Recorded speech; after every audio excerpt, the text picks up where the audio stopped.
Breaking बातमी पाहूयात। जिल्हा परिषदांच्या अध्यक्षपदाचं आरक्षण हे जाहीर करण्यात आलेलं आहे। ठाण्याचं अध्यक्षपद सर्वसाधारण महिलेसाठी आरक्षित ठेवण्यात आलेलं आहे, तर पुण्यामध्ये सर्वसाधारण गटासाठी हे अध्यक्षपद असणार आहे।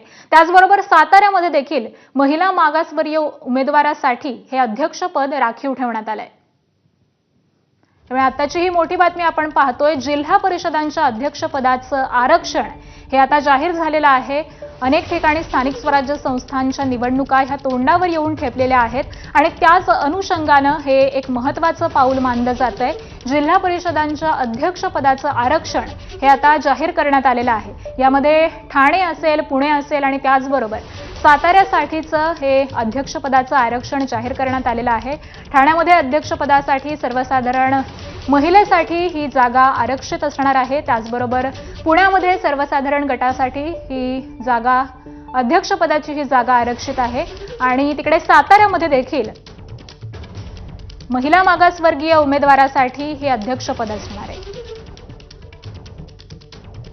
आणि आज संदर्भातले अधिकचे अपडेट्स घेऊयात आपले प्रतिनिधी मनोज जयस्वाल यांच्याकडून। मनोज,